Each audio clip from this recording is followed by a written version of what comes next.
जय श्री कृष्ण चैतन्य प्रभु नित्यानंद श्री अद्वैत गदाधर शिवासादि गौर भक्तवृंद।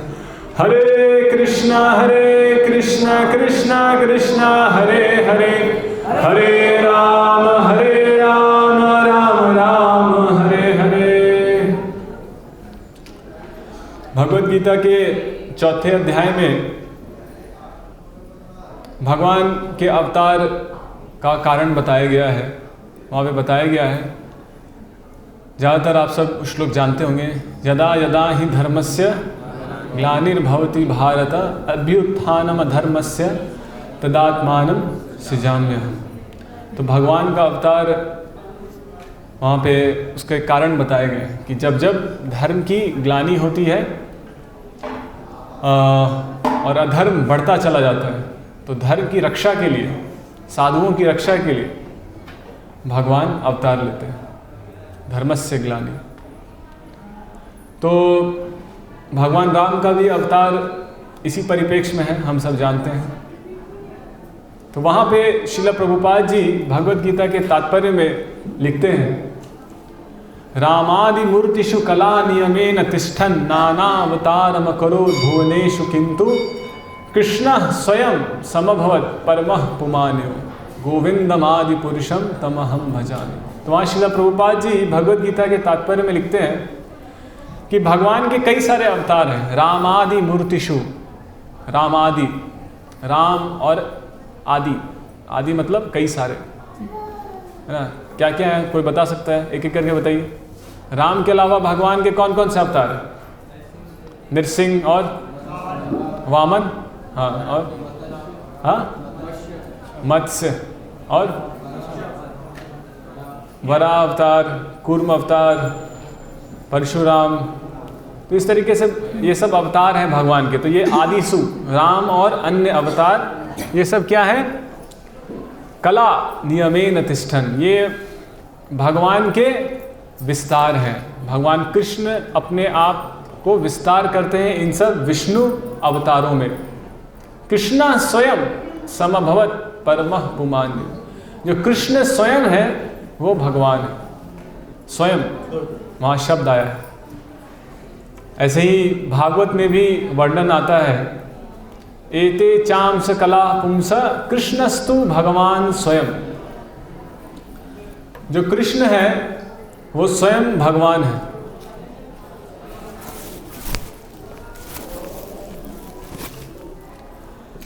जो भगवान, जो कृष्ण है वो क्या है? स्वयं भगवान। कृष्णस्तु भगवान स्वयं, कृष्ण परम समभवत् परमः पुमान्यो। तो स्वयं भगवान, वो स्वयं भगवान अलग अलग रूपों में रामादि मूर्तिषु, इन मूर्तियों में अवतार लेते हैं। राम आदि मूर्तिषु, इन रूपों में भगवान अवतार लेते हैं। अलग अलग कारणों से भगवान अवतार लेते हैं। लेकिन जो परमः पुमान, जो परम पुरुषोत्तम भगवान है, जो स्वयं भगवान है, वो कौन है? कृष्ण।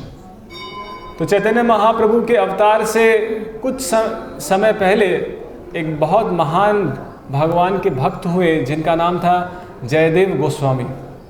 तो जयदेव गोस्वामी ने एक बहुत प्रसिद्ध भजन लिखी थी, जिसको ज़्यादातर जो भी भक्ति में है वो इस भजन को जानते हैं, जिसको 10 अवतार स्तोत्र कहते हैं। तो उस समय भी ये चीज़ पूर्ण रूप से शास्त्रीय रूप से स्थापित थी, क्योंकि जयदेव गोस्वामी उस समय अपने भजन में लिखते हैं कि जो कृष्ण है वो सारे विष्णु तत्वों के स्रोत है। कई बार लोग पूछते हैं कि विष्णु से कृष्ण आए हैं या कृष्ण से विष्णु आए? आपको प्रश्न है? तो वहाँ पे वर्णन है, वो प्रसिद्ध भजन है, उसमें भगवान के अलग अलग अवतारों के बारे में वर्णन है। और वहाँ कृष्ण को सारे अवतारों का स्रोत बताया गया है, जो ओरिजिनल रूप है, जिससे अन्य सारे रूप प्रकट होते हैं, विष्णु रूप प्रकट होते हैं। तो एते च अंश कला, एक जो भगवान का विस्तार है इसको अंश कहते हैं, और जो विस्तारों का विस्तार होता है उसको कला कहते हैं। लेकिन इन सारे अवतारों में, चाहे वो अंश हो चाहे कला हो, विस्तार हो चाहे विस्तारों के विस्तार, वो सब में कृष्ण जो है वो स्वयं भगवान है। अगर हम भगवान के ऐश्वर्यों की तुलना करें तो हम देखते हैं ऐश्वर्य कहने का अर्थ है भगवान जो शब्द है उसका संधि विच्छेद करेंगे तो क्या आता है, भग जोड़ वन, तो भग का अर्थ है ऐश्वर्य। तो कुल मिला के 6 प्रकार के ऐश्वर्य बताए गए। ऐश्वर्यस्य समग्रस्य वीर्यस्य यशस्य श्रिय ज्ञान वैराग्यस्य चैव शन्नम भग इतिंगन। तो ये 6 प्रकार के ऐश्वर्य। तो भगवान जो कृष्ण है इन समस्त ऐश्वर्यों से पूर्ण है, इसलिए उनको भगवान कहते हैं। श्री भगवान उवाच, गीता में आप पढ़ेंगे तो आप देखेंगे वहाँ पे जब कृष्ण बोलते हैं, भगवान कृष्ण बोलते हैं तो वहाँ लिखा आता है श्री भगवान उवाच। तो 32 बार गीता में श्री कृष्ण को भगवान कह करके संबोधित किया गया है। तो कृष्ण भगवान है। और ये जो ऐश्वर्य कहा गया है कि किसी भी व्यक्ति में अगर ये 6 ऐश्वर्य असीमित मात्रा में असीमित काल तक अगर वो प्रदर्शित कर सकता है तो उसको भगवान की उपाधि दी जा सकती है। तो हम देखते हैं कि भगवान कृष्ण के अलावा कोई और ऐसा व्यक्ति नहीं है जो इन 6 ऐश्वर्यों को असीमित मात्रा में और असीमित काल तक प्रदर्शित कर सके। और दूसरे हैं भगवान राम, जो भगवान कृष्ण के लगभग निकटतम ऐश्वर्यों को प्रदर्शित करते हैं। क्योंकि भगवान के जो अलग अलग अवतार होते हैं वो भिन्न भिन्न उद्देश्यों को पूरा करने के लिए आते हैं। अलग अलग उद्देश्य, जैसे वराह अवतार का उद्देश्य क्या था, वेदों को, धरती नीचे गिर गई थी नीचे के लोकों में, तो नीचे के लोकों से धरती को उठाने के लिए भगवान ने वराह अवतार लिया। तो एक विशेष उद्देश्य था, क्योंकि उस गंदी जगह से पृथ्वी को उठाना था। तो गंदी जगह से कोई चीज़ कौन उठाता है, सूअर। तो सूअर का रूप लेके आया, क्योंकि पृथ्वी गंदी जगह में गिर गई है ना, तो सूअर का मुंह जो होता है वो थोड़ा सा लंबा होता है, तो उसको अंदर घुस करके पृथ्वी को अपने मुंह पे ऐसे उठा लिया। तो इस तरीके से जब प्रलय के समय में वेदों को बचाना था और ऋषि मुनियों को बचाना था तो भगवान प्रलय के जल में प्रवेश किए। अब जल में प्रवेश करके बचाना है तो कैसा रूप होना चाहिए, मछली का। तो अलग अलग अवतार अलग अलग रूपों में इसलिए आते हैं क्योंकि एक विशेष उद्देश्य को पूरा करना होता है, और उस उद्देश्य से संबंधित जितने ऐश्वर्य आवश्यक होते हैं वो उतने ऐश्वर्यों को प्रदर्शित करते हैं। तो जरूरी नहीं है कि सारे अवतार सारे ऐश्वर्यों को प्रदर्शित करेंगे, ऐसा आवश्यक नहीं है, क्योंकि उसकी आवश्यकता नहीं है। समझ रहे हैं आप? तो लेकिन जो कृष्ण अवतार है ये पूर्ण पुरुषोत्तम भगवान है, पूर्ण भगवान। तो क्या कोई अपूर्ण भगवान भी होता है क्या? कहने का अर्थ ये है कि जो भगवान कृष्ण है वो अपनी लीलाओं में पूर्ण सारे ऐश्वर्यों को प्रदर्शित करते हैं, पूरे के पूरे 6 ऐश्वर्यों को प्रदर्शित करते हैं। लेकिन बाकी जो अवतार हैं वो भी ऐश्वर्यों को प्रदर्शित करते हैं। हो सकता है कि 6 के 6 ऐश्वर्यों को प्रदर्शित करें, लेकिन कम अनुपात में, जितना आवश्यक है अनुपात कम हो जाता है। जैसे भगवान कृष्ण अगर 100% ऐश्वर्य को प्रदर्शित करते हैं तो जो अलग अलग विष्णु अवतार हैं वो, आप प्रभुपाद जी ने कहा, वो 93% ऐश्वर्य को प्रदर्शित करते हैं। भगवान शिव 84% ऐश्वर्य को प्रदर्शित करते हैं। और जो जीव जब मुक्त हो जाता है तो वो 78% ऐश्वर्य को प्रदर्शित करता है। ऐसा श्रील प्रभुपाद जी ने बताया शास्त्रों के हिसाब से। तो भगवान राम जो अवतार हैं, विष्णु अवतार, वो पूर्ण पुरुषोत्तम भगवान कृष्ण के सबसे निकटतम मैक्सिमम ऐश्वर्य को प्रस्तुत करते हैं। कृष्ण तो 100% है, उसके बाद अगर कोई सबसे अधिकतम ऐश्वर्य को प्रदर्शित करते हैं तो वो है भगवान राम। तो लगभग उन्होंने सारे ऐश्वर्य को प्रदर्शित किया, सारे रसों को। बस एक रस भगवान राम ने प्रदर्शित नहीं किया, वो कौन सा था? परकीय रस। उसको भी प्रदर्शित किया जो भगवान कृष्ण गोपियों के साथ जो रस आदान प्रदान करते हैं, क्योंकि भगवान राम की तो एक ही पत्नी थी, सीता। लेकिन भगवान कृष्ण एक परकीय रस का आदान प्रदान करते हैं गोपियों के साथ, तो भगवान राम के अवतार में वो हम नहीं देखते। वो भी एक बहुत उच्चतम रस है, वो हम भगवान राम उसका एक हिंट देखने को मिलता है। जब भगवान दंडकारण्य वन में जाते हैं तो दंडकारण्य वन के ऋषिगण वहाँ भगवान राम से परकीय रस में आदान प्रदान करने का अनुरोध करते हैं वहाँ पे। तो वहाँ पे कुछ उसका एक ग्लिम्स, एक झलक दिखती है, लेकिन पूर्ण रूप से भगवान ने उस रस में आदान प्रदान नहीं किया।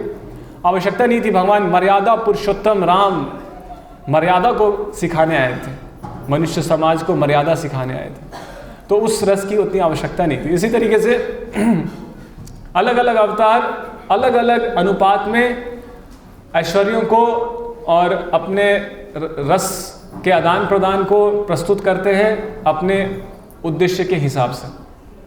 ये पहली चीज़ है।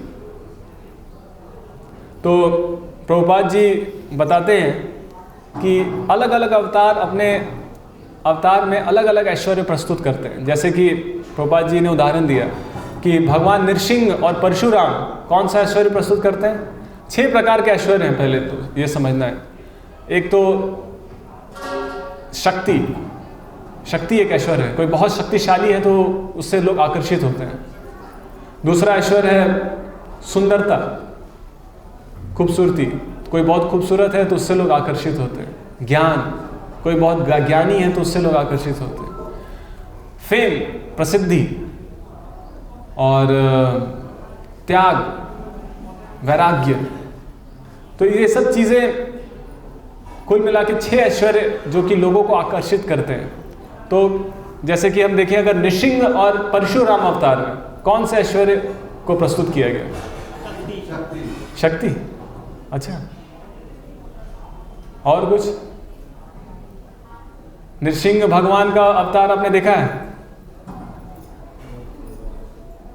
जब एक आश्चर्य की बात है कि भागवत पुराण में, इसे थोड़ा सा हट करके एक बार थोड़ा चर्चा करता हूँ। भागवत पुराण में जबकि भगवान कृष्ण के बाद अगर देखा जाए तो सबसे ज़्यादा ऐश्वर्य भगवान राम प्रस्तुत करते हैं, और सबसे प्रभावशाली अवतार, सबसे फेमस अवतार राम जी हैं। लेकिन भागवत पुराण में सबसे कम चर्चा उनके बारे में हुई है। आपने देखा है? सबसे कम चर्चा हुई है, मात्र कुछ 2 अध्याय है। जबकि नृसिंह भगवान के ऊपर 10 अध्याय 7वें स्कंद में, वामन देव के ऊपर कुछ 6 अध्याय 8वें स्कंद में, और भगवान राम के ऊपर 2 अध्याय। तो ऐसा क्यों? तो भगवान राम के बारे में इतनी कम चर्चा क्यों हुई? तो वहाँ पे सुखदेव गोस्वामी कहते हैं कि आपने तो राम के बारे में सुना ही होगा। परीक्षित महाराज को कहते हैं, आपने तो राम के बारे में सुना ही होगा, तो इसके बारे में मैं ज़्यादा चर्चा नहीं करूँगा। यानी कि ये समझ में आता है कि भगवान राम उस समय भी सबसे प्रसिद्ध अवतार थे। उस समय भी चर्चा में भगवान राम की चर्चा ज़्यादा होती रही होगी, इसलिए उसको ज़्यादा बताया नहीं और बोला कि आपको तो पता ही होगा। तो ठीक है, तो भगवान नृसिंह और परशुराम के अवतार में कौन सा ऐश्वर्य प्रस्तुत किया गया? वो है शक्ति, है ना? सही बोला। और बलराम जी के अवतार में, बलराम जी, मोहिनी मूर्ति और वामन देव, श्रील प्रभुपाद जी बताते हैं ये तीनों अवतार सुंदरता को प्रस्तुत करते हैं। खूबसूरत, बहुत सुंदर अवतार थे। बलराम जी श्वेत वर्ण के, है ना? और मोहिनी मूर्ति तो पता ही है आपको, शिव जी पीछे दौड़ने लगे मोहिनी मूर्ति के, इतनी सुंदर थी। असुरों ने अमृत दे दिया उनके हाथ में, तो इतनी सुंदर थी। और वामन देव छोटे से ब्राह्मण, बहुत सुंदर ब्राह्मण थे। बलि महाराज देखते ही मोहित हो गए, है ना? आश्चर्य हो गए कि इतना सुंदर ब्राह्मण। जब जैसे ही वो यज्ञ स्थल में प्रवेश किए तो एक प्रकाश, पूरा यज्ञ स्थल प्रकाशित हो गया। इतने प्रकाशमय और इतने सुंदर अवतार थे। तो यहाँ सुंदरता को दिखाया गया। भगवान राम के अवतार में प्रसिद्धि, मर्यादा ऐश्वर्य नहीं है। 6 ऐश्वर्य में मर्यादा नहीं है, आप समझिए। 6 ऐश्वर्य में क्या है? Wealth, strength, fame, beauty, knowledge, renunciation. ये 6। तो इसमें क्या दिखाया गया? फेम, प्रसिद्धि। राजा है ना, प्रसिद्ध है। तो और कपिल मुनि और मत्स्य अवतार में ज्ञान को दिखाया गया और नर नारायण ऋषि वैराग्य को दिखाएं। इस तरीके से ये समझने के लिए हम चर्चा कर रहे हैं कि अलग अलग अवतार अलग अलग ऐश्वर्यों को जोर देते हैं, बाकी ऐश्वर्य को भी प्रकट करते हैं लेकिन एक ऐश्वर्य पे जोर देते हैं। तो ऐसा नहीं है कि कोई कम है, लेकिन अनुपात अलग अलग है। तो भगवान राम का जो अवतार है ये भगवान कृष्ण से सबसे निकटतम है, क्योंकि उनका धाम और उनकी लीलाएं भगवान कृष्ण के बहुत निकटतम है। जैसे हम देखेंगे, आप बाहर वहाँ पे एक गोलोका चार्ट लगा है, सारे ग्रहों का नक्शा उसमें बना है, तो उसमें हम देखेंगे गोलोक वृंदावन के ठीक निकट में जो सबसे क्लोज धाम है वो क्या है? वैकुंठ, वो है अयोध्या। आप वहाँ पे जाके देखेंगे तो भगवान कृष्ण का जो गोलोक धाम, जो सबसे गोलोक नामनी निज धामनी, जो भगवान का निज धाम है गोलोक वृंदावन, उसके तुरंत निकट में अयोध्या है। तो भगवान का सबसे जो राम का धाम है वो भी भगवान कृष्ण के सबसे क्लोजेस्ट है। बाकी अन्य अवतार, उसके बाद फिर वैकुंठ आते हैं, उसके बाद फिर अनिरुद्ध धाम, संकर्षण धाम, सब बाद में आते हैं, वैकुंठ भी बाद में आता है। तो और भगवान राम की लीलाएं, हम देखते हैं, जैसे मैंने बताया कि सारे पांचों के पांचों रस भगवान राम की लीलाओं में प्रकट होते हैं। एक रस का थोड़ा सा झलक दिया जाता है, परकिया रस, बाकी सारे रस दिए जाते हैं। बाकी सारे रस का भगवान अपने अवतार में आदान प्रदान करते हैं, एक परकिया रस को छोड़ करके। तो इससे भी हम देखते हैं बाकी और अवतारों से श्रेष्ठ जो सबसे हैं वो है राम, भगवान कृष्ण के सबसे निकट। और 6 ऐश्वर्यों में भी सबसे अधिक ऐश्वर्य भगवान कृष्ण के बाद जो प्रकट करते हैं वो है भगवान राम। बाकी अन्य विष्णु अवतारों में, नृसिंह, वामन, परशुराम, इन सब अवतारों की तुलना में भगवान कृष्ण के सबसे निकट भगवान राम है। तो आज की चर्चा हम भगवान राम के ऐश्वर्यों के ऊपर करने वाले हैं, जो भगवान राम ने जो 6 ऐश्वर्य प्रकट किए। तो सबसे पहले भगवान राम कितने प्रसिद्ध हैं उसको हमने देखा कि कैसे सिर्फ अभी नहीं, हमेशा से भगवान राम कितने प्रसिद्ध थे। इवन जब परीक्षित महाराज के समय में भी भगवान राम के बारे में नहीं बताया, क्योंकि ऑलरेडी प्रसिद्ध थे भगवान राम। तो सबसे पहला ऐश्वर्य हम देखते हैं धन, वेल्थ। तो धन भगवान राम की लीलाओं में जो वर्णन है कि भगवान जो अयोध्या, जो राम राज्य था, उसमें कैसी स्थिति थी राम राज्य में, उसका वर्णन जो 11वां और 12वां अध्याय है 9वें स्कंद का, उसमें वर्णन किया गया है कि अयोध्या नगरी जो थी, भगवान राम का जो राज्य था, राम राज्य, वो कैसा था, उसमें कैसे ऐश्वर्य थे।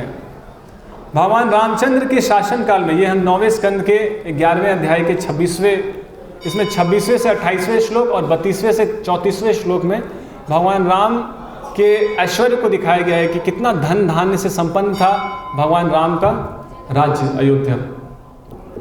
तो वहाँ पे वर्णन है 26वें श्लोक में, भगवान रामचंद्र के शासन काल में अयोध्या की सड़कें सुगंधित जल से तथा हाथियों द्वारा अपनी सूंडों से अपनी सूंडों से छिड़के गए सुगंधित द्रव की बूंदों से सींची जाती थी। जब नागरिकों ने देखा कि भगवान स्वयं ही इतने वैभव के साथ शहर के मामलों की देखरेख कर रहे हैं, तो उन्होंने इस वैभव की भूरी भूरी प्रशंसा की। तो सड़कों पे परफ्यूम छिड़के जाते थे, परफ्यूम जैसे आजकल पानी छिड़कते हैं ना, धूल ना उड़े, वो भी कभी कभी। तो वहाँ पे हर दिन सड़कों पे परफ्यूम छिड़के जाते थे। अब परफ्यूम कैसे छिड़के जाते थे?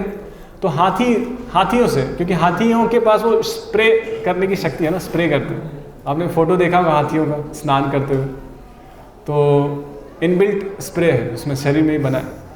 तो अपने आप को बहुत अच्छे से स्नान करते हो, बहुत आनंद करते हैं स्नान में, क्योंकि स्प्रे करते हैं अपने बॉडी को। तो उनमें तो सूंड से सुगंधित जल को ग्रहण कर देते हैं हाथी। इतना मतलब कितना जल चाहिए होगा उसके लिए, कितना सुगंधित जल चाहिए होगा। आज एक छोटी सी बॉटल परफ्यूम खरीदने के लिए कितना उसके लिए पैसा इकट्ठा करना पड़ता है।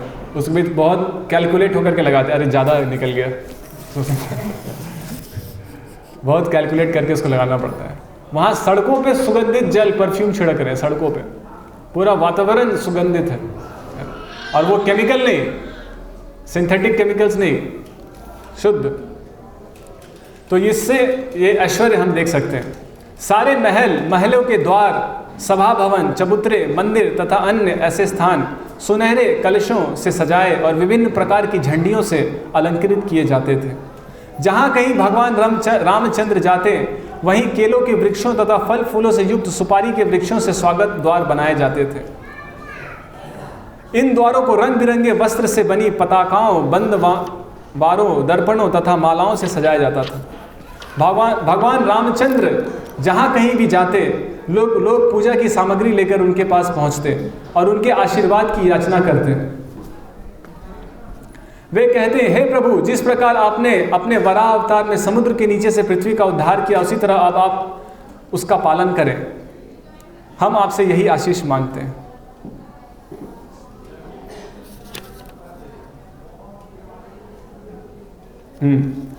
भगवान रामचंद्र अपने पूर्वजों के महल में गए। हाँ, महल के भीतर कैसा ऐश्वर्य था। इस महल के भीतर विविध खजाने तथा मूल्यवान परिधान भंडार थी। पर प्रवेश द्वार के दोनों ओर की बैठकें मूंगे से बनी थी, कोई प्रकार का चमकता पत्थर होगा। आंगन वैदुर्य मणि के खंभों से घिरा था। फर्श अत्यधिक पॉलिश की हुई मरतक मणि से बनी थी, मणियों से बना था, मणि, स्टोन्स, ऐसा नहीं मार्बल या टाइल्स की बात नहीं हो रही है, स्टोन्स, जेम्स की बात हो रही है, मोतियों की बात हो रही है। तो मरतक मणि से फर्श बने हुए थे और नींव संगमरमर की बनी थी। सारा महल झंडियों तथा मालाओं से सजाया गया था एवं मूल्यवान चमचमाते मणियों से अलंकृत किया गया था। महल पूरी तरह मोतियों से सजाया गया था और धूप दीप से घिरा था। महल के भीतर के स्त्री पुरुष देवताओं के समान थे और वे विविध आभूषणों से अलंकृत थे। ये आभूषण उनके शरीर में पहने रहने के कारण सुंदर लग रहे थे। आभूषण सुंदर लग रहे थे, लोग भी इतने सुंदर थे कि आभूषण और सुंदर लग रहे थे। तो इस तरीके से हम देखते हैं कि कितना ऐश्वर्यवान था भगवान राम का राज्य। तो इसमें प्रभुपाद जी वर्णन करते हैं आधुनिक संपदाओं से, आधुनिक अर्थव्यवस्था की तुलना भगवान राम राज्य की अर्थव्यवस्था से करते हैं। थोड़ा पढ़ूं उसको, ठीक है। भगवान रामचंद्र के शासन काल में राम राज्य के वैभव के विषय में सुन रखा है।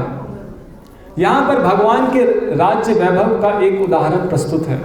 अयोध्या की सड़कें न केवल बुहारी जाती थी, वरन सुगंधित जल तथा हाथी की सूंडों द्वारा छिड़के गए सुगंधित द्रव से सींची जाती थी। उस समय छिड़काव करने वाले यंत्रों की जरूरत नहीं पड़ती थी, क्योंकि हाथियों में जल को अपनी सूंड में भरकर छिड़कने की सहज शक्ति पाई जाती है। हम इसी के उदाहरण से शहर के वैभव का पता लगा सकते हैं। इसे वास्तव में सुगंधित जल के साथ छिड़का जाता था। यही नहीं, नागरिकों को भगवान द्वारा राज्य के सारे मामलों की स्वयं निगरानी करते देखने का सौभाग्य प्राप्त होता था। साक्षात भगवान राम को अपनी आंखों के सामने देख रहे हैं कि भगवान राम कैसे पूरे राज्य की व्यवस्था कर रहे हैं, है ना। तो इससे बड़ा सौभाग्य क्या हो सकता है, वर्णन किया गया, है ना। वे आलसी सम्राट न थे, भगवान राम कोई आलसी सम्राट नहीं थे आज के राजाओं के जैसे। जैसा कि हम उनके कार्यों से देखते हैं कि राजधानी से दूर के मामलों की देखरेख करने तथा जो सम्राट के आदेशों का पालन न करे उसे दंड देने के लिए उन्होंने भाइयों को भेज रखा था। यहाँ यह दिग्विजय कहलाती है। नागरिकों को शांत जीवन बिताने की सारी सुविधाएं प्राप्त थी और वे वर्णाश्रम धर्म के अनुसार समुचित लक्षणों से संपन्न थे। वर्णाश्रम धर्म, मनुष्य सभ्यता की शुरुआत वर्णाश्रम धर्म से होती है। जब हमें पाप और पुण्य का भेद समझ में आता है, पाप और पुण्य का भेद वर्णाश्रम धर्म के अंतर्गत ही समझा जा सकता है। जब तक हमको अपने वर्ण और अपने आश्रमों का ज्ञान नहीं है, तब तक पाप और पुण्य का कोई क्राइटेरिया निर्धारण नहीं किया जा सकता है। आज स्थिति ऐसी ही है। आज किसी को अपने वर्ण और अपने आश्रमों का कुछ ज्ञान नहीं है। अगर थोड़ा मोड़ा है भी तो उसकी आवश्यकता वो महसूस नहीं कर रहे हैं। तो इसके कारण पाप और पुण्य का भेद खत्म होता जा रहा है। लोगों को ये पाप और पुण्य समझ में नहीं आते हैं, और सही बात भी ये समझ में कैसे आएगी, क्योंकि पूरा का पूरा स्ट्रक्चर खत्म हो गया है। तो इसलिए वर्णाश्रम धर्म को स्थापित करने के लिए भगवान राम का जो अवतार था, इसमें खास करके भगवान राम इस वर्णाश्रम धर्म को स्थापित किया। एक अच्छे क्षत्रिय को स्थापित किया, क्षत्रिय वर्ण कैसा होना चाहिए, एक राजा कैसा होना चाहिए, क्योंकि सबसे पहले राजा की आवश्यकता है। उसके बाद एक आदर्श पुत्र कैसा होना चाहिए, एक आदर्श पति कैसा होना चाहिए, है ना। ये सब क्यों आवश्यकता है? भगवान राम आते हैं और बस बताते कि आप लोग सब हरे कृष्णा कृष्णा कृष्णा हरे हरे, हरे राम राम राम हरे हरे। ये काफ़ी है, काफ़ी है। तो भगवान राम बस आते हैं और बोलते कि आप लोग सब हरे कृष्ण महामंत्र का जप कीजिए और आनंद में रहिए। लेकिन भगवान राम आकर के वहाँ पे एक आदर्श पुत्र, एक आदर्श पति, एक आदर्श समाज कैसा होना चाहिए, अर्थव्यवस्था कैसी होनी चाहिए, राजा को कैसा होना चाहिए, ये सब सिखा रहे हैं। तो ये सब अनावश्यक चीज़ें नहीं। हरे कृष्ण महामंत्र को जप करने के लिए भी आपको पहले कुछ खाना तो पड़ेगा, चाहिए कि नहीं? कुछ खाना तो चाहिए, एक वैवाहिक जीवन चाहिए। कितने लोग संन्यास आश्रम में रह सकते हैं? एक वैवाहिक जीवन चाहिए, एक अर्थव्यवस्था चाहिए। तब जाकर के जब ये सब चीज़ें हो जाएंगी तब जीवन में शांति रहेगी, और जब जीवन में शांति होगी तो भगवान का नाम ले पाएंगे। अशांत जीवन में क्या भगवान का नाम ले पाएंगे क्या? जीवन में शांति होनी चाहिए। शांति तब हो पाएगी जब हमारी मूलभूत आवश्यकताएं सहज रूप से कम समय में हमको प्राप्त हो जाएगी। तब जीवन में शांति रहेगी, तब भगवान का नाम लिया जा सकेगा। इसलिए बहुत आवश्यक है कि ये जो वैदिक सिस्टम है सोशल मैनेजमेंट का, सामाजिक व्यवस्था का, उसको वर्णाश्रम धर्म कहते हैं। और जब तक ये वर्णाश्रम धर्म नहीं होगा तब तक हम आध्यात्मिक जीवन को नहीं कर सकते, मोक्ष के बारे में नहीं सोच सकते। तो इसलिए भगवान राम ने आकर के पहले तो सामाजिक व्यवस्था को स्थापित किया कि सामाजिक व्यवस्था कैसी होनी चाहिए, और उसके बाद फिर भगवान राम की भक्ति कैसे करनी है, वो भी वहाँ पे रामायण रामलीला में आती है। तो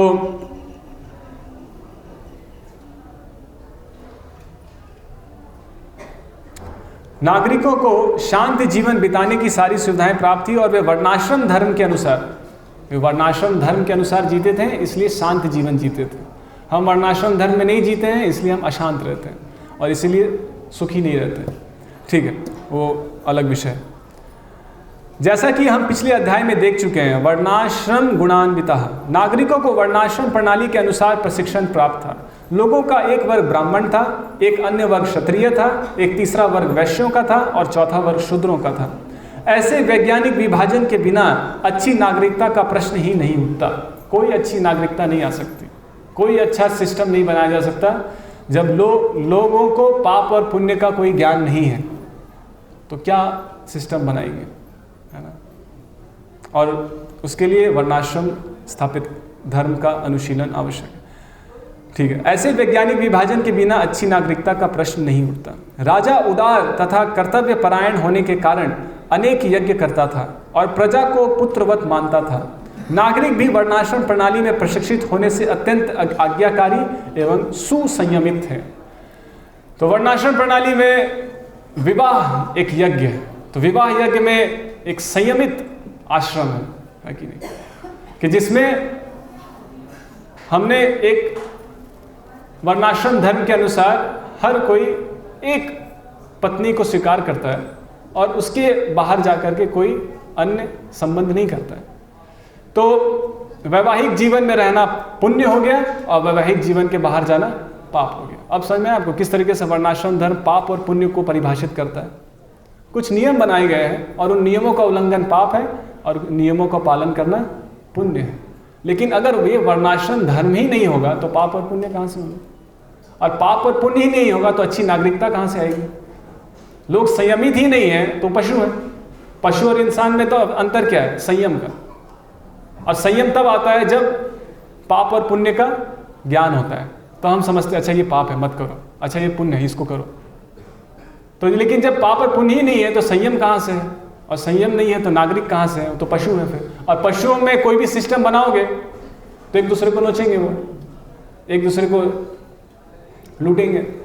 इसलिए कोई भी सिस्टम काम नहीं करता, इसलिए चाहे डेमोक्रेसी हो, चाहे कैपिटलिज्म हो, कम्युनिज्म हो, सोशलिज्म हो, सब कुछ फेलियर, क्योंकि लोग करप्ट हैं, लोग पशुवत हैं, कोई भी सिस्टम काम नहीं करेगा।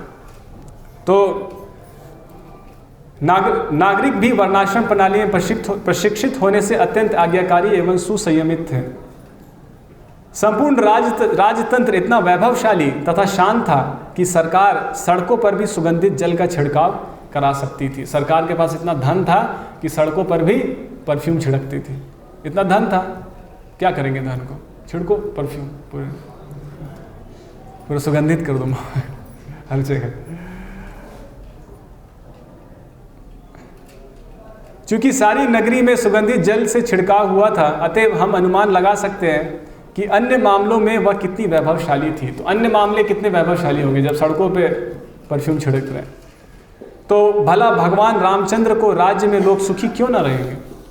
क्यों नहीं सुखी होंगे लोग ऐसे राज्य में, है ना? और क्यों हम सुखी होंगे ऐसे राज्य में वर्तमान समय में। तो हम चर्चा कर रहे थे कि किस तरीके से धन एक ऐश्वर्य है और भगवान राम के राज्य में कितना धन धान्य से संपन्न था भगवान राम का राज्य। ठीक है, जब चैतन्य महाप्रभु दक्षिण भारत की यात्रा में जा रहे थे तो वहाँ कृष्णदास कविराज गोस्वामी कहते हैं कि उस समय भी दक्षिण भारत में जब चैतन्य महाप्रभु गए तो वहाँ देखा गया कि जो अधिकतर लोग थे वो किसकी पूजा कर रहे थे? राम जी की। वहाँ पे भी तो भगवान राम की प्रसिद्धि और ऐश्वर्य, भगवान कृष्ण के बाद सबसे ज़्यादा कृष्ण भगवान की पूजा हो रही थी और उसके बाद फिर राम की। अब शक्ति में देखते हैं, शक्ति दूसरा ऐश्वर्य क्या है? वीर्य, शक्ति। तो हम देखते हैं भगवान राम जब 16 साल के थे तो उन्होंने एक राक्षसनी का वध किया। क्या था, नाम था उनका? ताड़का।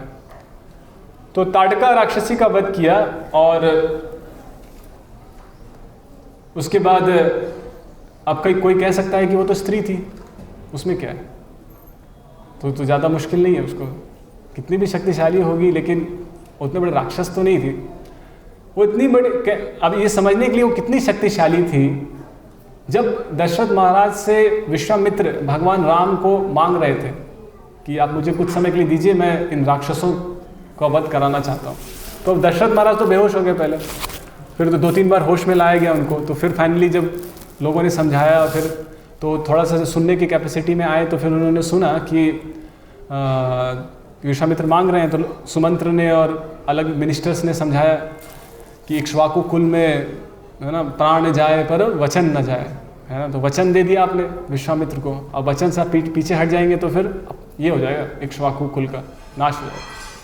तो दशरथ महाराज ने किसी तरीके, और दशरथ महाराज को सुमंत्र ने कहा कि आप टेंशन मत लीजिए, विश्वामित्र के पास वो दिव्य अस्त्र हैं शिवजी वाले, शिवजी ने दिया था, वो दिव्य अस्त्र हैं तो वो देंगे इनको, और एक बार दिव्य अस्त्र मिल गया तो ज़्यादा मुश्किल नहीं होगी। तो दशरथ महाराज को थोड़ा और हृदय में ये थोड़ा कॉन्फिडेंस है।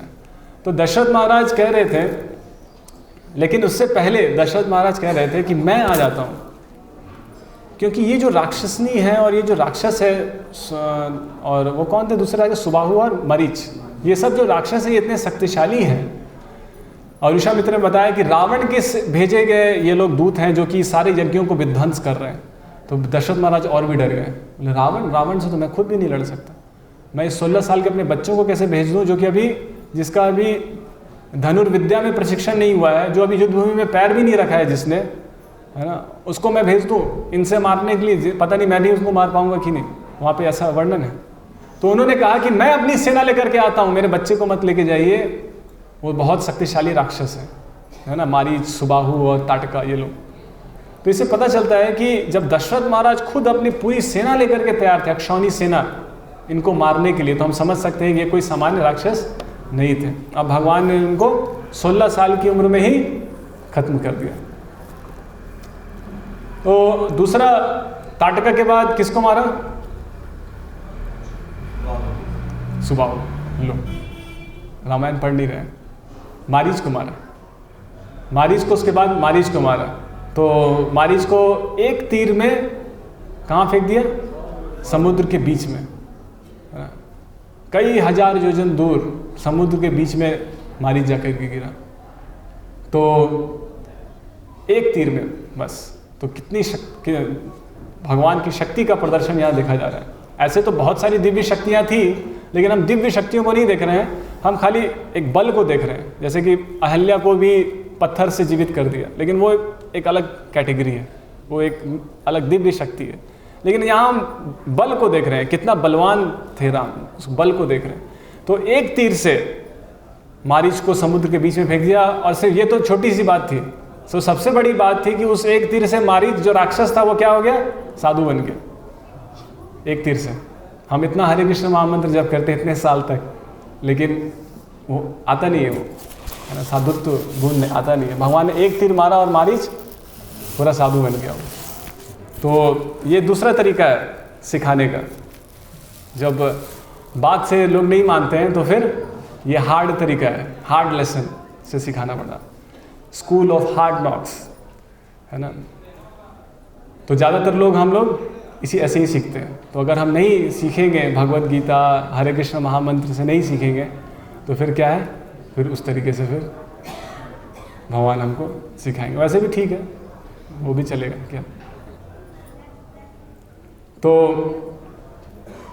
और फिर उसके बाद भगवान कहाँ गए? मिथिला गए। और वहाँ पे भगवान ने क्या किया? जो शिव धनु था, शिव जी का जो धनुष था, है ना, इतना भारी धनुष था कि 300 लोग उसको एक स्थान से दूसरे, 300 कहीं पे 300 है, कहीं पे 500 है, 300 लोग मिल करके, 500 लोग के आसपास मिल करके उसको एक स्थान से दूसरे स्थान रखते थे, खाली रखते थे। भगवान राम ने उसके ऊपर प्रत्यंचा चढ़ा दिया, है ना, और धनुष को तोड़ दिया।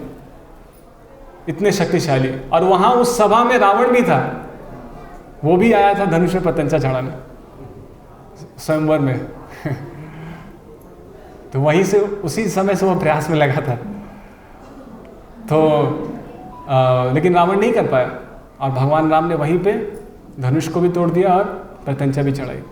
और वहाँ पे वाल्मीकि मुनि और सुखदेव महर्षि कहते हैं कि भगवान राम ने उस धनुष को ऐसे तोड़ा जैसे छोटा हाथी किसी गन्ने को तोड़ देता है। गन्ने के खेत में जाकर गन्ने कैसे तोड़ता है हाथी? छोटा हाथी, बड़े हाथी की जरूरत, गन्ना तोड़ने के लिए बड़ा हाथी चाहिए, हाथी का बच्चा भी तोड़ देगा। तो भगवान ने वैसे उस धनुष को तोड़ दिया जैसे कि कोई हाथी गन्ने को तोड़ देता है। ऐसा नहीं कि बहुत मेहनत करके एकदम पसीना निकल गया, उठाया, फिर कमर में दर्द हो गया, ऐसा नहीं। उसके बाद भगवान जब विवाह करके मिथिला से वापस जा रहे थे, और रास्ते में फिर कौन मिला उनको? रास्ते में जब वापस विवाह करके सीता को लेकर के अपने राज्य अयोध्या जा रहे थे, तो रास्ते में कौन मिला उनको? परशुराम मिले। और परशुराम जमदग्नि के साथ वहाँ पे युद्ध हुआ, और भगवान राम ने परशुराम को हरा दिया। और परशुराम को वहाँ पे पता चला कि ये कोई साधारण व्यक्ति नहीं है, ये साक्षात भगवान है। क्योंकि परशुराम जिन्होंने 21 बार पूरे पृथ्वी से क्षत्रियों को खदेड़ा, उनको भगवान, कोई सामान्य व्यक्ति नहीं हरा सकता। परशुराम को ही पता था, मुझे कोई सामान्य व्यक्ति तो नहीं हरा सकता, मुझे सिर्फ विष्णु ही हरा सकते हैं। यानी कि ये भगवान, जो राम जो है, ये कोई सामान्य व्यक्ति नहीं है, ये भगवान विष्णु है। ऐसा परशुराम ने वहाँ पे इसको निष्कर्ष किया। उसके बाद भगवान दंडकारण्य वन में जाते हैं, और जनस्थान में 1 घंटे में 14,000 राक्षसों को मारते हैं, जनस्थान में, दंडकारण्य वन में। उसके बाद जो सबसे एक बहुत महत्वपूर्ण कार्य भगवान ने किया, वो समुद्र के ऊपर सेतु बनाया, सेतु बांध बनाया ना भगवान राम ने, राम सेतु। और यहाँ पे सूत गोस्वामी इसके बारे में वर्णन करते हैं। बहुत प्रसिद्ध श्लोक है एक, पहले स्कंद के 3 अध्याय का 22वां श्लोक, आप लोग इसको घर जाके पढ़ भी सकते हैं। नरदेवत्वमापन्ना सुरकार्य चिकीर्षया समुद्र निग्रहादीनि चक्रे वीर्यान्यतः परम।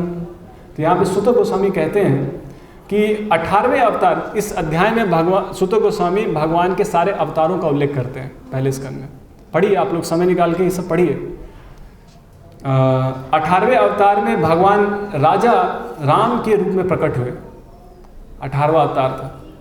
उन्होंने देवताओं के लिए मन भावन कार्य करने के उद्देश्य से हिंद महासागर को वश में करते हुए समुद्र पार के निवासी नास्तिक राजा रावण का वध करके अपनी अति मानवीय शक्ति का प्रदर्शन किया। तो यहाँ श्रील प्रभुपाद जी लिखते हैं, भगवान श्री राम ने मनुष्य का रूप धारण किया और ब्रह्मांड की व्यवस्था बनाए रखने वाले प्रशासक अधिकारी देवताओं को प्रसन्नता के लिए कुछ कार्य करने हेतु पृथ्वी पर प्रकट हुए। कभी कभी भौतिक सभ्यता की उन्नति के कारण भौतिक विज्ञान एवं उनके कार्यों की सहायता से भगवान की सुस्थापित व्यवस्था को चुनौती देने के उद्देश्य से रावण तथा हिरण्यकशिपु जैसे बड़े बड़े असुर एवं नास्तिक ऐसे अन्य लोग अत्यंत प्रसिद्ध बन जाते हैं। चाहे आधुनिक समाज के वैज्ञानिक हो, चाहे त्रेता युग के असुर हो, दोनों का प्रयास क्या है कि भगवान की सुव्यवस्थाओं को चुनौती देना। नदियाँ बह रही हैं, अच्छा नहीं लग रहा है, उसके ऊपर हम बांध बनाएंगे और उससे हम टीवी देखेंगे। बांध बना के बिजली आएगी और बिजली से हम क्या करेंगे? टीवी देखेंगे, व्हाट्सएप चलाएंगे, चाचा से बात करेंगे फ़ोन पे। उल्टी सीधी चीज़ों के लिए प्राकृतिक संसाधनों का विनाश करना। कोई बहुत महान कार्य हम करते हैं बिजली से, क्या करते हैं? हाँ,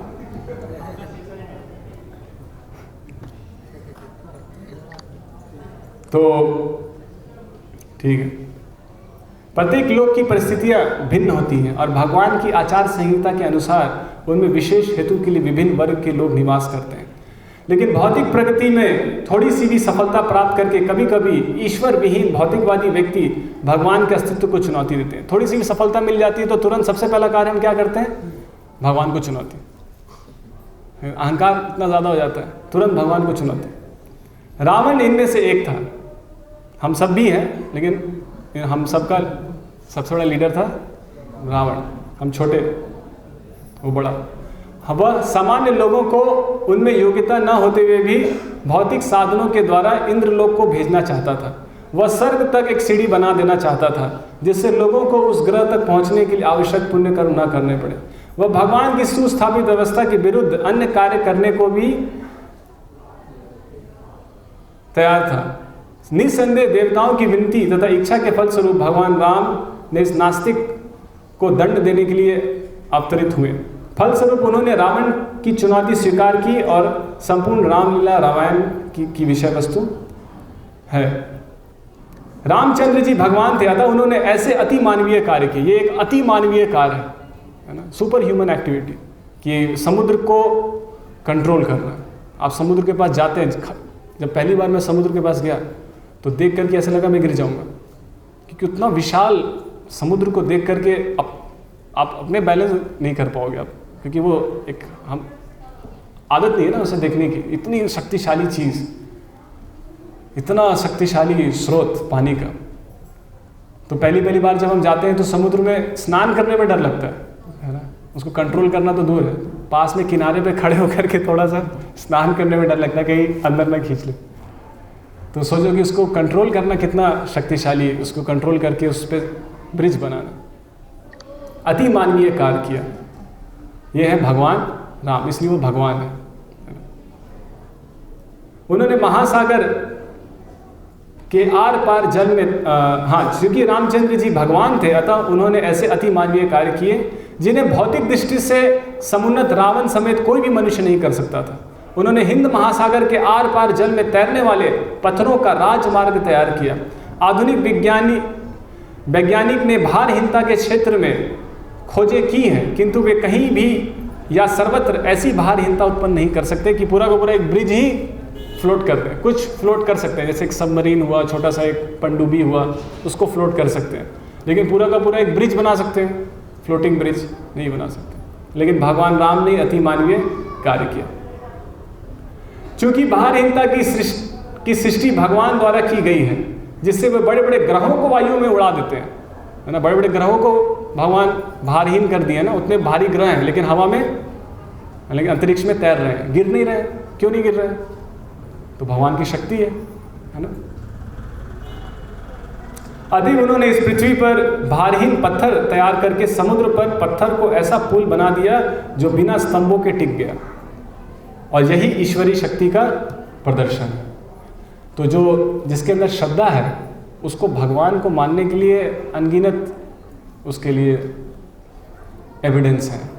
लेकिन जिसके अंदर श्रद्धा नहीं है वो भगवान सामने भी खड़े हो जाएंगे तो भी वो नहीं मानेगा।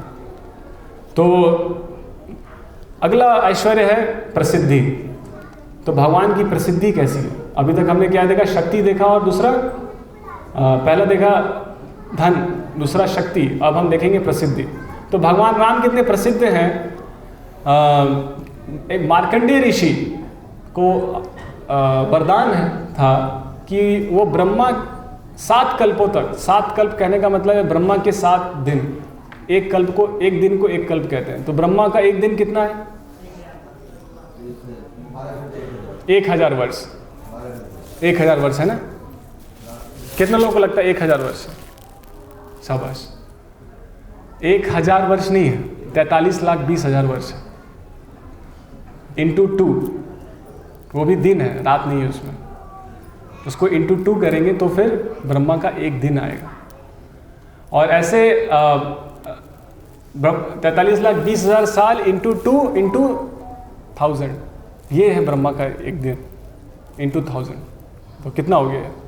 मुझे उतनी गिनती नहीं आती, आप लोग गिन करके बताना। तो ब्रह्मा का एक दिन इतना बड़ा है।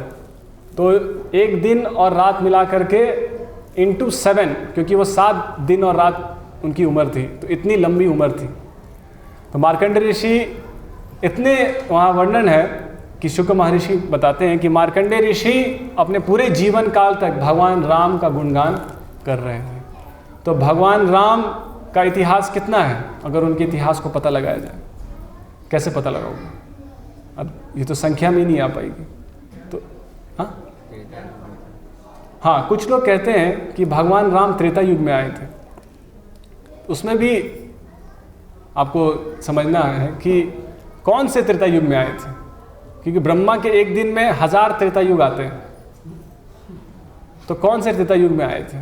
तो वहाँ पे वर्णन है, जीव गोस्वामी बताते हैं कि ये जो त्रेता युग चल रहा है, ये 28वां मनवंतर, 28वें जो मनु है,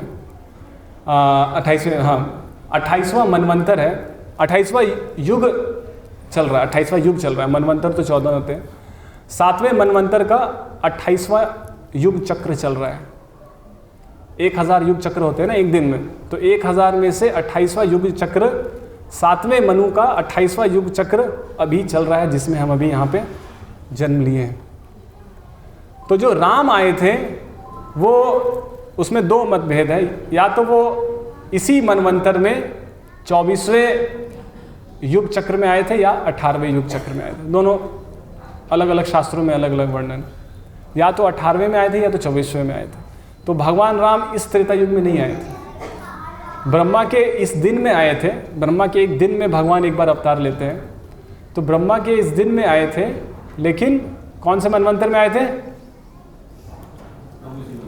हाँ, 18 या 24। और अभी कौन सा मनवंतर चल रहा है? 28। तो भगवान राम किस समय से उनकी कथा चल रही है? यानी कि अभी जो कथा चल रही है, ये प्रारंभ कब हुई होगी? 18वें मनवंतर से मान लेते हैं मैक्सिमम।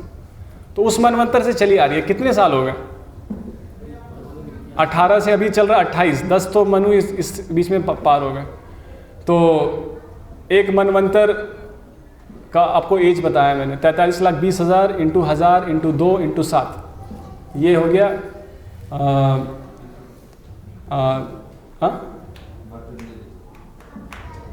ये हो गया मार्कंडेय ऋषि का उम्र। और ये क्या, ये ब्रह्मा के 7 दिन हो गए। और जो एक मनवंतर होता है वो कुछ 28 युगों का होता है, एक मनवंतर, ऐसा 28 युगों का ऐसा कुछ। खैर बहुत बड़ा साइकिल है, बहुत बड़ा समय। तो उस समय से भगवान राम की कथा चल रही है, यानी भगवान राम की प्रसिद्धि। हाँ, इसको समझने के लिए चर्चा किस पे कर रहे हैं? भगवान राम की प्रसिद्धि, कि भगवान राम कितने प्रसिद्ध हैं, कि इतने लाखों लाखों करोड़ों अरबों, उसके बाद खरबों, इतने वर्षों से चली आ रही है, आप गिन भी नहीं सकते। इतने वर्षों से भगवान राम की स्तुति गान हो रही है। भगवान राम की सुंदरता कितनी है? तो सुंदरता के विषय में एक विशेष प्रसंग रामायण में आता है। थोड़ा स्पीड में मैं जल्दी तो उस प्रसंग को पढ़ेंगे। जब शूर्पणखा भगवान राम की सुंदरता से प्रभावित होकर के भगवान राम को प्रपोज करती है ना, कि मैं आपसे विवाह करना चाहती हूँ। तो उस समय, हाँ यहाँ पे मैं इसको पढ़ता हूँ। जब राम एवं लक्ष्मण नदी में स्नान करके लौटने के पश्चात आपस में अपने धार्मिक कर्तव्यों के विषय में चर्चा कर रहे थे, उसी समय एक राक्षसनी दिखाई दी। राम को देखते ही वह काम वासना की ओतप्रोत उठी। अपने आभा युक्त गहन हरित नील वर्ण तथा कमल दल के, अब भगवान का वर्ण क्या है यहाँ देखो, गहन हरित और नील वर्ण, हरा और नीला वर्ण है भगवान का। थोड़ा उदाहरण के स्वरूप इस पृथ्वी पे जो सबसे निकटतम उदाहरण है भगवान के रूप को समझने के लिए, वो पूरा का पूरा वैसा नहीं है, लेकिन निकटतम उदाहरण है तोते का। तोते का जो रंग होता है, कुछ ऐसा वर्ण रंग रहा था भगवान राम का। और कमल दल के सदृश नयन वाले राम, उनकी आंखें कैसे थी? कमल के पुष्प के समान, है ना। तो भगवान यहाँ तक आंखें थी, यहाँ हमारी आंखें यहाँ तक होती है, भगवान राम की आंखें यहाँ तक। तो मानव रूप में साक्षात प्रेम के देवता ही प्रतीत हो रहे थे, है ना। ऐसा लग रहा था, वाल्मीकि मुनि लिखते हैं कि ऐसा लगता है कि साक्षात कामदेव अवतरित हो गए, इतना आकर्षित। दूसरी ओर वह राक्षसनी अति कुरूप थी। अब राक्षसनी कैसी थी? अति कुरूप। शूर्पणखा का नाम, शूर्पणखा शब्द का अर्थ ही है कुरूप, अगली शूर्पणखा का शब्द का अर्थ है कुरूप। उसका पेट उभरा हुआ था, स्तन मुरझाए हुए, आंखें विकृत तथा केश ताम्रमणि थे। केश कॉपर के जैसे थे, कॉपर का कलर होता है ना, तांबे का, वैसा केश था, भयावह। जबकि राम का शरीर युवा, सुगठित, सुडौल तथा राज उचित चिन्हों से युक्त था, है ना। पूरा प्रॉपरली बैलेंस्ड शरीर, ऐसा नहीं कि कहीं से कुछ आड़ा टेढ़ा, ऐसा नहीं, पूरा सुडौल, सुगठित, राज उचित चिन्हों से युक्त। और एक राजा के शरीर में जैसे चिन्ह होते हैं, है ना, उस शरीर को देख करके ही पता लगाया जा सकता है ये किस वर्ण का है। क्या ये क्षत्रिय वर्ण का है, चाहे वैश्य वर्ण का है, उस शरीर को देख करके ही। जिस तरीके से जब राम ने लव कुश को देखा सबसे पहली बार, बालकांड में वर्णन आता है, तो राम ने जब लव कुश को देखा तो ब्राह्मण बन के आए थे, है ना, रामायण की कथा सुनाने के लिए। लेकिन जब राम ने देखा उनको तो उन्होंने सोचा कि ये तो कोई ब्राह्मण बालक नहीं लगते हैं ये कोई ब्राह्मण बालक नहीं है, इनका शरीर तो एक महान क्षत्रिय का है, ये किसी राजा के पुत्र के समान, ये अवश्य ही किसी राजा के पुत्र हैं, ये कोई ब्राह्मण नहीं है। तो सिर्फ शरीर को देख करके पता लगाया जा सकता है। उस तरीके से भगवान राम का भी शरीर एक राजाओं की चिन्हों से युक्त था। राक्षसनी अधेड़ अवस्था की तथा पूर्णतः कुरूप थी। वह अपना स्वरूप इच्छा अनुसार परिवर्तित कर सकती थी। अब प्रश्न ये आता है कि अगर शूर्पणखा इच्छा अनुसार स्वरूप परिवर्तित कर सकती थी, तो उसने क्यों नहीं एक सुंदर रूप लेकर के वो क्यों नहीं राम के पास गई, क्यों ऐसे चली गई? कोई बता सकता है? भगवान तुम्हारा पति है, क्योंकि उसे लगता ही नहीं था कि वो कुरूप है, उसको लगता था वो बहुत सुंदर है। और कुछ नहीं, वो कुरूप तो थी नहीं, लेकिन उसके पास शक्ति है ना, उसका उपयोग कर सकती है। हाँ,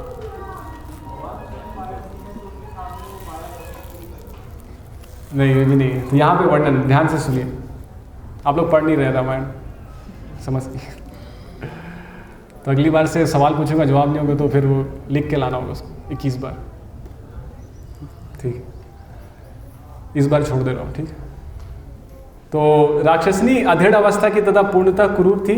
यद्यपि वह अपना स्वरूप इच्छा अनुसार परिवर्तित कर सकती थी, किंतु वह राम को देख करके इतनी कामुक हो गई कि वह अपने भद्दे स्वरूप को परिवर्तित करना भूल गई। इतनी उस रूप को देख करके, इतना सुंदर रूप को देख करके वो हड़बड़ी में इतनी ज़्यादा तेजी से भागी हो कि वो रूप परिवर्तित करना भूल गई, ऐसा वर्णन है।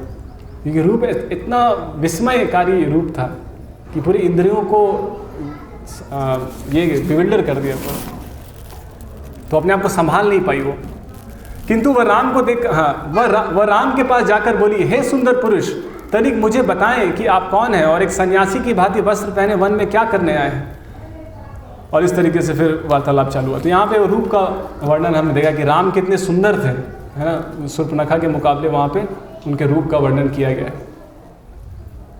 अब अगला जो आखिरी है, शायद नहीं सेकंड लास्ट है, ज्ञान और वैराग्य। तो ज्ञान, भगवान राम का ज्ञान कितना अधिक था। तो हम देखते हैं कि जब वाल्मीकि मुनि रामायण के प्रारंभ में जो रामायण की कथा वाल्मीकि मुनि लिखते हैं, तो सबसे पहले वाल्मीकि मुनि प्रश्न पूछते हैं नारद मुनि से। कथा ऐसे प्रारंभ होती है, आप रामायण पढ़ेंगे, ये वाल्मीकि कृत रामायण है, जिनके पास नहीं है आप उसको लेके जाइए। तो इसके पहले ही जैसे ही आप चैप्टर स्टार्ट करते हैं तो वहाँ पे प्रश्न आता है कि वाल्मीकि मुनि प्रश्न पूछते हैं नारद मुनि से, है ना, कि इस समय में सबसे धर्मज्ञ, सबसे वेदविद, सबसे दक्ष कौन व्यक्ति है ना। इस तरीके से अनेकों गुण बताते हैं और बोलते हैं क्या कोई ऐसा व्यक्ति है अभी इस पृथ्वी पर जो इन सारे गुणों को समाये हुए है। तो नारद मुनि बोलते हैं हाँ है, उसका नाम क्या है, श्री राम, भगवान श्री राम। तो वहाँ पे भगवान को धर्मज्ञ और वेदविद बताया गया, जो धर्म के ज्ञाता हैं और जो वेदों के ज्ञाता हैं। और दक्ष बताया गया। दक्ष कहने का अर्थ ये है, दक्ष वो इंसान नहीं है कि कौन कितने अच्छे से कोई मोबाइल या कोई सॉफ्टवेयर बनाए, वो कोई बुद्धि की दक्षता नहीं है। बुद्धि की दक्षता ये है कि जीवन के विभिन्न परिस्थितियों में, है ना, धर्म को समझ पाए, अलग अलग परिप्रेक्ष्य में धर्म को लागू कर पाए। जो सिद्धांत इस शास्त्रों में वर्णन है, उन सिद्धांतों को कितनी निपुणता से कोई समाज में, देश में, है ना, लागू करके उसकी संरचना कर पाए, उसको सुव्यवस्थित कर पाए, उसको कहते हैं दक्ष। तो भगवान राम को बताया गया कि वो सिर्फ धर्मज्ञ नहीं थे, वो धर्म को कैसे लागू करना है, किस परिस्थिति में कैसे रखना है ना, वो भी वो जानते थे। तो वहाँ पे हम देखते हैं अलग अलग परिस्थितियों में किस तरीके से कितने लोग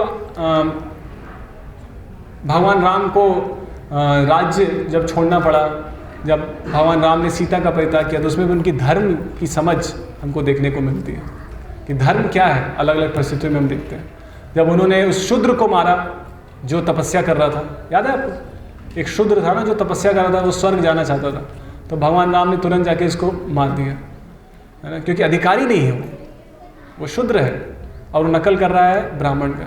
तो वर्णाश्रम धर्म में नकल करने की आवश्यकता नहीं है, आप स्वर्ग अपने वर्ण में रहते हुए जा सकते हो। आपको कोई रिजर्वेशन की आवश्यकता नहीं है कि दलितों को रिजर्वेशन मिलेगा तब वो प्रगति करेंगे, नहीं, आप जिस वर्ण में हैं उस वर्ण के कार्यों को करके आप स्वर्ग जा सकते हैं, उस वर्ण के कार्यों को करके आप वैकुंठ जा सकते हैं। वैकुंठ जाने के लिए ब्राह्मण बनना आवश्यक नहीं है या पुरुष बनना आवश्यक नहीं है ना। वो जानवर भी वैकुंठ जा सकता है, गजेंद्र, गरुड़, है ना, जटायु, बच्चा भी जा सकता है, प्रहलाद, ध्रुव, है कि नहीं, स्त्री देवहूति, है ना, और कितनी सारी स्त्रियां हैं जो शास्त्रों में वर्णन है। तो भगवान के धाम को जाने के लिए कोई वर्ण की आवश्यकता नहीं है, भक्ति की आवश्यकता है। बाकी इस संसार में रहने के लिए जो भी आपका स्वभाव है, उस स्वभाव के अनुसार आप कार्य कीजिए। आर्टिफिशियली किसी को ब्राह्मण बनने की आवश्यकता नहीं है, उसके अनुसार कार्य कीजिए और भगवान का नाम लीजिए।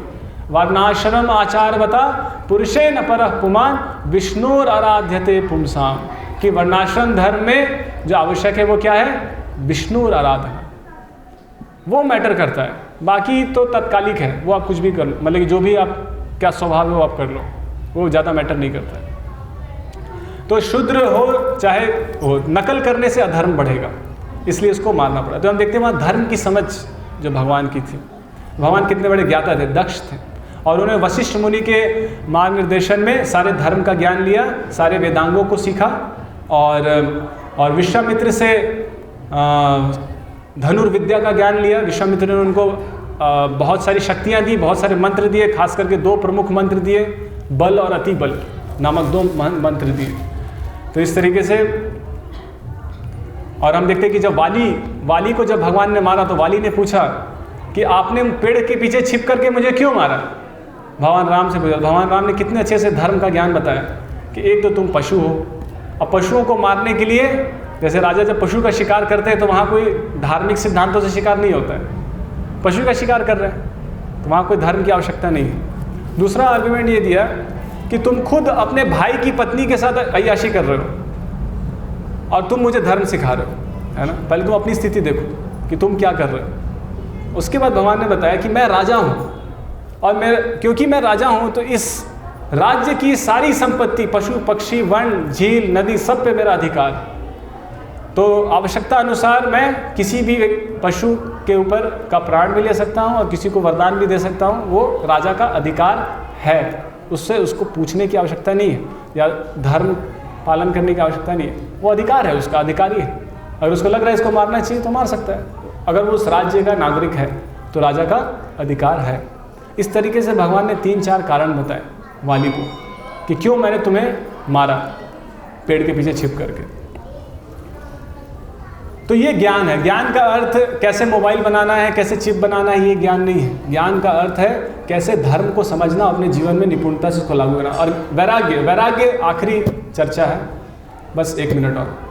तो वैराग्य में हम क्या देखते हैं कि भगवान राम जब अयोध्या को छोड़ करके वनवास में गए तो उन्होंने अपना सारा गहना और जो भी उसके साजो सजावट थे सबको उतार करके उन्होंने क्या पहन लिया, पेड़ के छाल को पहन लिया, है ना। और अपने बालों को, एक पर्टिकुलर प्रकार का दूध निकलता है एक पेड़ से, उस दूध से अपने बालों को भिंगाया और उसको जटा बांध लिया, है ना। जिन बालों को सुगंधित सेंट्स और अच्छे अच्छे परफ्यूम से सजाया जाता था और अच्छे अच्छे ऑर्नामेंट्स ज्वेल्स से सजाया जाता था, उस बाल को भगवान ने जटा बना ली और खाल पहन ली, पेड़ों की खाल पहन ली। कहा जाता है भगवान का शरीर इतना कोमल था कि सीता माता का शरीर खुद में इतना कोमल था और उनके हाथ इतने कोमल थे। और बताया गया कि भगवान राम जब सीता माता का हाथ छूते थे तो भगवान राम को वो हाथ कठोर लगते थे। तो भगवान राम का हाथ कितना कोमल था, कोमल शरीर, अत्यंत कोमल शरीर, राजा का शरीर, राज सिंहासन, राज ऐश्वर्य में जन्म लिए। हम देखते हैं ना, जो अच्छे ऐश्वर्य में जन्म लेते हैं बहुत कोमल होते हैं। तो राजा भी थे, ऐसा नहीं कि ऐसे कोमल थे, सिर्फ आवश्यकता पड़ने पे कठोर भी थे, लेकिन शरीर बहुत अत्यंत कोमल था। और वे खाली पैर वन में प्रवेश किए, और वन में भी कोई सामान्य वन में प्रवेश नहीं किए। जो सबसे क्रूर और सबसे तकलीफ देने वाला वन जो था, सबसे कष्टदायी, वो था दंडकारण्य वन। किसी को भी दंड देना पड़ता था तो उसको दंडकारण्य में भेजते थे, इसलिए इसका नाम ही था दंड अरण्य। दंड देने के लिए वहाँ भेजा जाता था। तो कैकेयी ने भगवान राम को वहाँ भेजा। और इस तरीके से यहाँ पे भगवान के वैराग्य को हमने देखा। यहाँ पे हरे कृष्णा कृष्णा कृष्णा हरे